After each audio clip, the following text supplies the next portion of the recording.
गरियाबंद में दंतैल हाथी की दहशत है। बता दें, फिंगेश्वर के गनियारी के आसपास दहशत है। 12 से ज्यादा गांवों में वन विभाग ने अलर्ट भी जारी किया है। हाथी की वन विभाग निगरानी भी कर रहा है। हाथी ने कई लोगों की जान भी ली है और इसी वजह से लोग दहशत में भी हैं।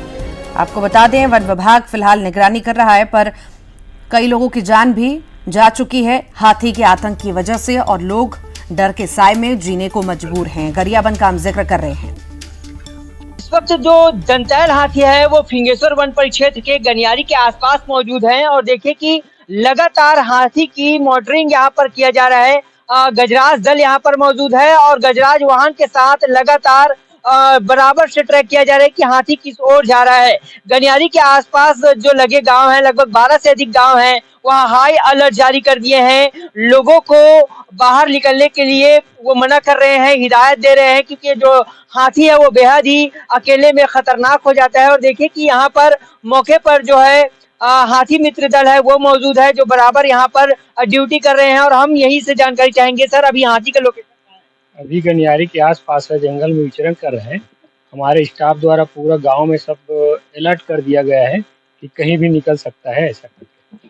तो देखिए कि हाथी कभी भी किसी भी वक्त किसी गांव में निकल सकता है और खुर्सा गनियारी ये जो गांव लगा हुआ है, इस पूरे इलाके में कहीं भी हाथी निकल सकता है। तो हाई अलर्ट मोड पर इन इलाकों को रखा गया है और एक हाथी जो है खूब इस ओर तेजी से बढ़ रहा है। न्यूज़ 18 के लिए गरियाबंद से शेख इमरान। के लिए सहयोगी शेख इमरान हमारे साथ जुड़ गए हैं। शेख इमरान, हाथियों का आतंक है, दहशत है लोगों में, क्या कह रहा है वन विभाग? लगातार निगरानी की जा रही है।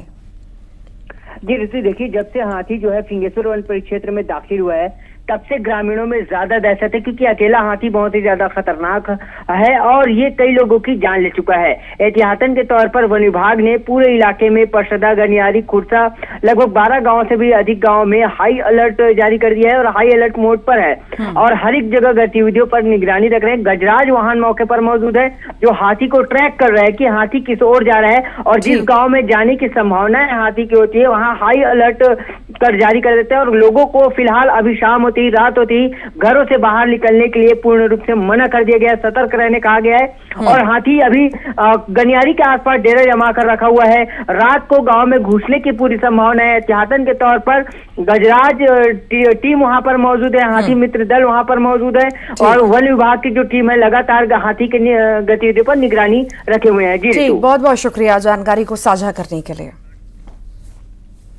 चलिए आगे बढ़ेंगे, राजनांदगांव का जिक्र करेंगे। यहां पर पुलिस को बड़ी कामयाबी मिली है। बता दें, फरार चल रहे 2 कथित पत्रकार गिरफ्तार हुए हैं। दोनों पर उगाही के आरोप लगे थे।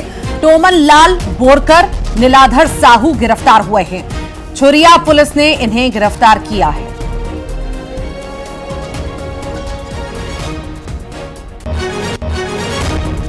तो राजनांदगांव का जिक्र हम कर रहे हैं, पुलिस को बड़ी कामयाबी मिली है।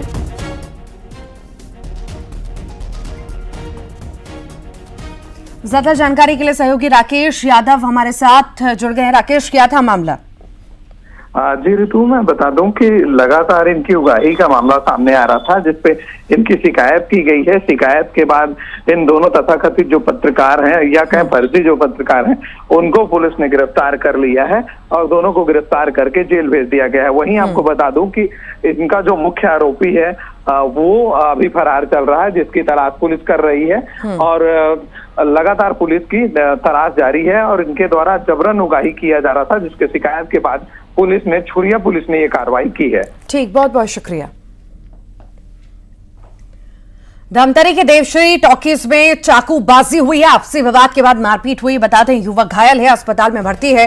कोतवाली थाना क्षेत्र का ये पूरा मामला बताया जा रहा है। आपसी विवाद में, रंजिश में मारपीट हुई और यहां पर लाठी डंडे चले। तस्वीरें आपके सामने धमतरी की आप देख रहे हैं।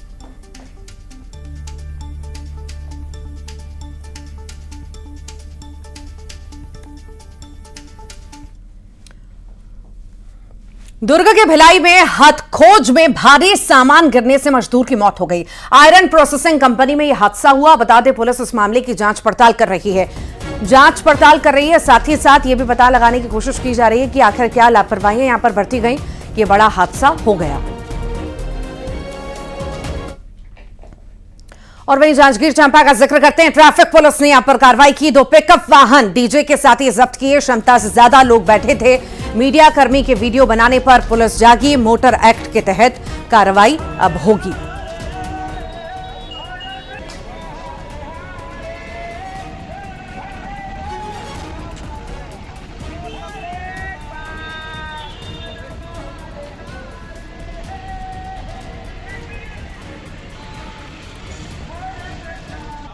बलौदाबाजार में आगजनी मामले में गिरफ्तारी हुई है। बता दें, भीम आर्मी के पूर्व जिला अध्यक्ष गिरफ्तार किया गया है। ओम प्रकाश बंजारे को पुलिस ने गिरफ्तार किया। वीडियो फुटेज के आधार पर गिरफ्तारी हुई है। अब तक 156 लोग गिरफ्तार हो चुके हैं इस पूरे ही मामले में।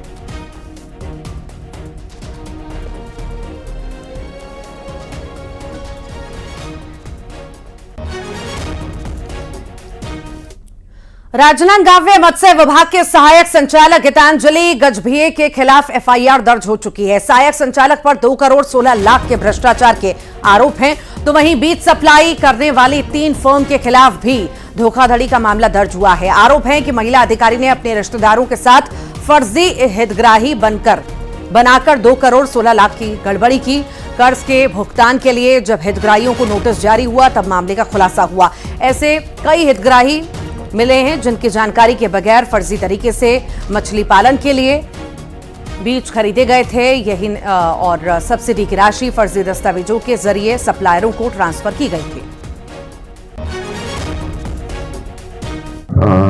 कलेक्टर महोदय के द्वारा एक जांच प्रतिवेदन थाना कोतवाली में प्रेषित किया गया था, जिसमें मत्स्य विभाग में 2.16 करोड़ की कुछ धोखाधड़ी के संबंधित था। उसकी जांच उपरांत उस पर एफआईआर पंजीबद्ध किया गया है।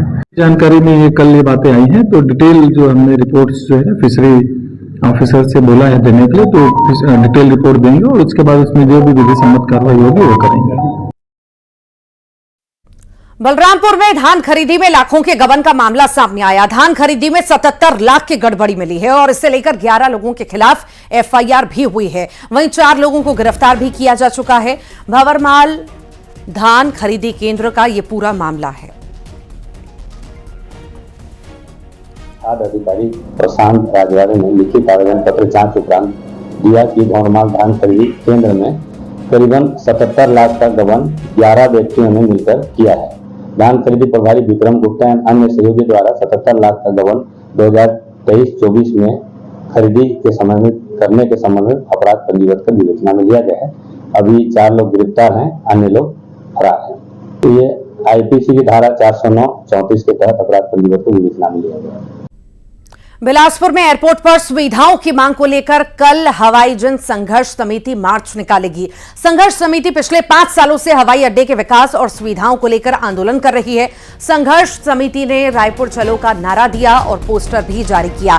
मार्च रायपुर के गांधी मैदान से शुरू होगा और सीएम आवास तक जाएगा। समिति का प्रतिनिधिमंडल सीएम साई से मुलाकात भी करेगा। देखिए, 5 साल लगभग हो गए इस आंदोलन को चलते। हवाई सुविधा बिलासपुर में मांग रहे हैं हम। इतने समय में तो बड़ा एयरपोर्ट, फोर्स एयरपोर्ट तैयार हो जाना चाहिए था और अभी तक नहीं हुआ है। और खासकर पिछले 10 महीने से बहुत सारे काम बिना कारण पेंडिंग है। जैसे कि जमीन का पैसा जमा हो गया केंद्र को, सेना ने सहमति दे दी ट्रांसफर की, सारी चीजें हो गई हैं, लेकिन जमीन का सीमांकन नहीं होने के कारण जमीन नहीं मिल रही है। हम माननीय मुख्यमंत्री जी का ध्यान आकृष्ट करना चाहते हैं, इसीलिए एक हवाई सुविधा मार्च रायपुर में कल गांधी मैदान से शुरू करके हम मुख्यमंत्री निवास की ओर जाएंगे और उनका ध्यान आकृष्ट करेंगे कि ये बिलासपुर एयरपोर्ट के विकास के लिए और हवाई सुविधा विस्तार के लिए त्वरित तत्काल अच्छे कदम उठाएं। जशपुर में मवेशी तस्करों पर पुलिस ने शिकंजा कसा है। यहां 15 मवेशियों को मनोरा पुलिस ने कार्रवाई कर छुड़ाया है। इस बीच तस्कर मौका देखकर फरार हो गए। पुलिस फरार हुए तस्करों की तलाश भी कर रही है। पुलिस के मुताबिक मवेशियों को झारखंड के कत्ल खाने भेजा जा रहा था। इस सूचना पर मनोरा प्रभारी मिर्रे को वहां पे भेजा गया एक टीम के साथ में, और जब पुलिस की टीम गई तो आरोपी वहां से फरार हो गए, लेकिन 15 गोवंश के पशुओं को यहाँ पर बचाया गया, बचा के थाने में लाया गया और अपराध कायम कर लिया गया है। और इन भगे हुए आरोपियों के बारे में पुलिस के पास पुख्ता सूचना है। बहुत जल्द हम इनको गिरफ्तार करेंगे। और अभी रिसेंट पास्ट में भी लगातार पुलिस जो इस तरह के अभियान छेड़ी हुई है, इसमें कुछ आरोपी जो फरार हो गए थे उनको भी क्रमशः हम पकड़ते जा रहे हैं। आने वाले समय में इस तरह की कार्रवाइयाँ और आगे जारी रहेगी।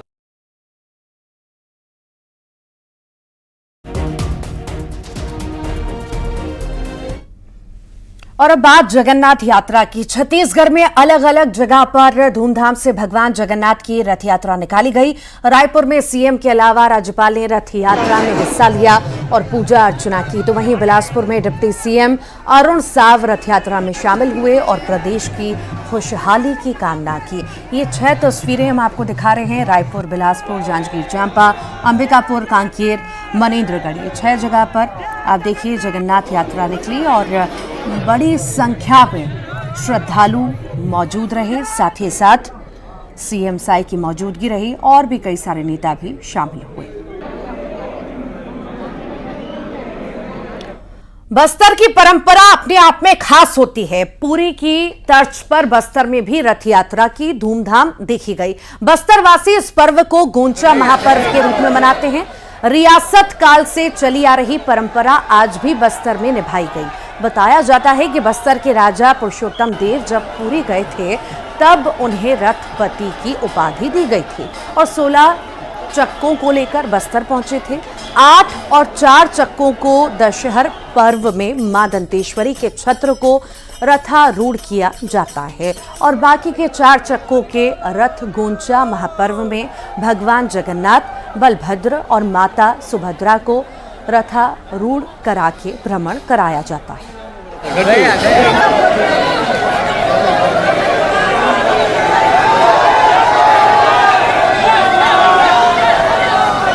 जगन्नाथ, बलभद्र, सुभद्रा तीनों का अलग अलग रथ एक तो पुरी में नजर आता है, दूसरा नजर आता है हमारे बस्तर में। और ये परंपरा आज भी चली आ रही है जिसमें कि राजा छेरा पूरा करते हैं। छेरा पूरा करने के बाद जितने भी पुजारी होते हैं हम सब मिलकर भगवान को रथ से यहाँ से विदा करते हैं। और वहीं बस्तर दशहरा में राजा को रथपति की उपाधि थी।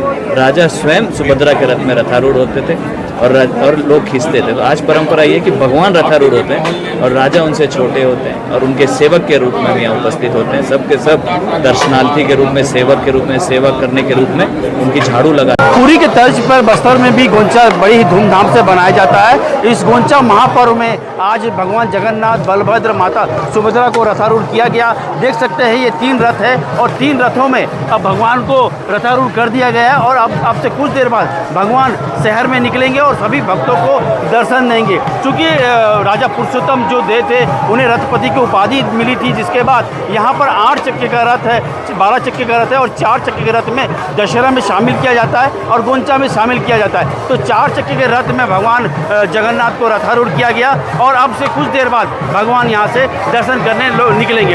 इस पर्व में आसपास के जो राज्य हैं, उड़ीसा है, महाराष्ट्र है, तेलंगाना से सभी राज्यों से भक्त पहुँचते हैं और भगवान के दर्शन करते हैं। सबसे खास बात यह है कि बस्तर गोंचा में जो सलामी दी जाती है वो टुपकी नमा जो टुपकी है इससे दी जाती है। देख सकते हैं ये टुपकी है और ये जो पेंग है ये केवल इसी समय ही निकलती है क्योंकि ये प्रकृति के द्वारा निकलती पेड़ में निकलता है और इससे भगवान जगन्नाथ को सलामी दी जाती है और इसके बाद एक दूसरे को इस टुपकी से मारा जाता है। कहा जाता है कि इस पेंग से टुपकी मारने से एक मिठास जो होती है वो आस्था का मिठास होता है और ये पूरे जो गोंचा है ये पूरे 7 दिन तक चलेगा और 17 जुलाई को पहाड़ा गोंचा के साथ इस गोंचा महापर्व का समापन किया जाएगा। तो आज बस्तर भी गोंचा महापर्व की बड़े ही धूमधाम से मना रहा है और पूरी की तरह ही बस्तर में एक अलग ही रौनक देखने को मिल रही है। श्रीनिवास नायडू, न्यूज़ 18 बस्तर। धमतरी में भगवान जगन्नाथ की रथ यात्रा निकाली गई। धमतरी में रथ यात्रा का ये 106वां साल था। 1018 में ये परंपरा शुरू हुई थी। भगवान के साथ उनकी बहन सुभद्रा और बलभद्र की रथ यात्रा रथ पर सवार थे। रथ से सभी लोगों को गजा मूंग का प्रसाद दिया गया। रथ यात्रा को देखने बड़ी संख्या में लोग पहुंचे।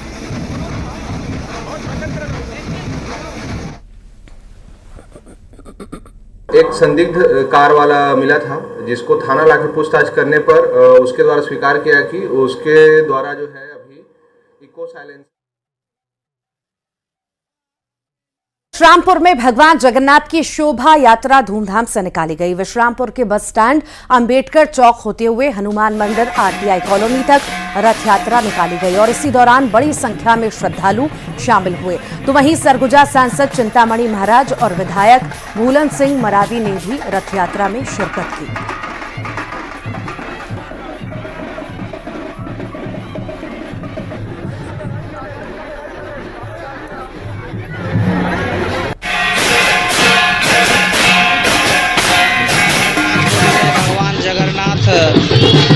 जी का रथ यात्रा होता है और जहाँ जहाँ भी अपने ओड़िया समाज के लोग रहते हैं हर जगह ये रथ यात्रा का कार्यक्रम होता है। आज रथ द्वितीया है, उसका सभी को हार्दिक शुभकामना। और आज भगवान जगन्नाथ जी का रथ यात्रा में हम भी शामिल होने विश्रामपुर आए हैं और उसमें जो भी शामिल हो रहे हैं आज रथ द्वितीया का सभी को ढेर सारी शुभकामनाएं। और कल 2 दिन की रूस यात्रा पर जा रहे हैं पीएम मोदी। कल शाम पीएम और राष्ट्रपति पुतिन की मुलाकात होगी। पीएम के सम्मान में रात्रि भोज देंगे राष्ट्रपति पुतिन। ये बड़ी जानकारी इस वक्त आपको दे रहे हैं। रूस जा रहे हैं प्रधानमंत्री नरेंद्र मोदी। कल 2 दिन की रूस यात्रा पर प्रधानमंत्री नरेंद्र मोदी जाएंगे। कल शाम पीएम और राष्ट्रपति पुतिन की मुलाकात होगी। पीएम के सम्मान में रात्रि भोज भी राष्ट्रपति पुतिन देंगे।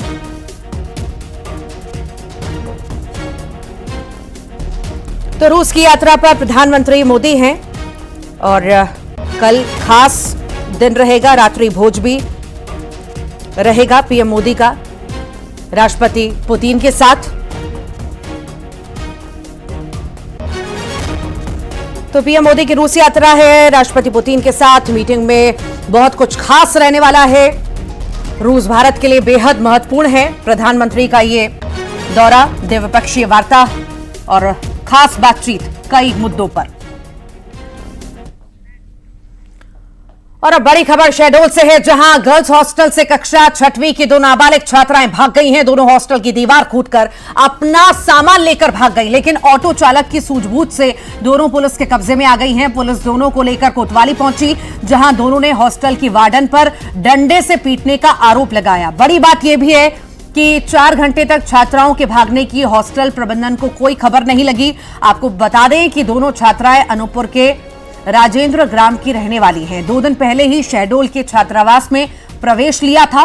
मामला शहडोल के पांडव नगर स्थित कस्तूरबा गांधी कन्या छात्रावास का है। ज्यादा जानकारी के लिए सहयोगी सौरभ पांडे हमारे साथ जुड़ गए हैं। सौरभ, हॉस्टल से छात्राएं भागी पर पुलिस की सूझबूझ से ये पकड़ी गई हैं, ऑटो वाले की सूझबूझ से पुलिस के हवाले कर दी गई। ज्यादा जानकारी क्या है? दोनों छात्राओं को भी शहडोल जो कोतवाली पुलिस अपने साथ ले गई है और परिजनों से भी संपर्क किया गया है। दोनों छात्राओं के जो परिजन हैं वो कोतवाली पहुंच रहे हैं और इस पूरे मामले में प्रशासन की एक बड़ी लापरवाही सामने आई है। लगभग 3 बजे के आसपास छात्राएं हॉस्टल से अपना सामान लेकर निकल गई, लेकिन प्रबंधन को कोई खबर नहीं थी। 4 घंटे तक उनको तलाशने के कोई प्रयास नहीं किए गए। अंत में जब ऑटो वाले को स्थितियां संदिग्ध लगी तो उसने मामले की सूचना स्थानीय लोगों को दी, जिसके बाद पुलिस सक्रिय हुई और दोनों छात्राओं को सुरक्षित अपने साथ ले गई है। ठीक, बहुत बहुत शुक्रिया सौरभ। तो ये बड़ी जानकारी दे रहे थे सहयोगी सौरभ की हॉस्टल से 2 नाबालिग छात्राएं भाग गई और वार्डन पर गंभीर आरोप लगा रहे हैं कि डंडे से उन्हें पीटा गया। फिलहाल ये जो आरोप हैं ये सच हैं या नहीं है, ये इन पर जांच पड़ताल अभी जारी है। पर बड़ी बात ये भी है कि 4-5 घंटे बीत गए, ये छात्राएं हॉस्टल से भाग गई पर कानो कान खबर हॉस्टल प्रबंधन को नहीं लगी। अब इस मामले में पुलिस गहनता से जांच पड़ताल कर रही है, साथ ही साथ दोनों छात्राओं से पूछताछ भी कर रही है।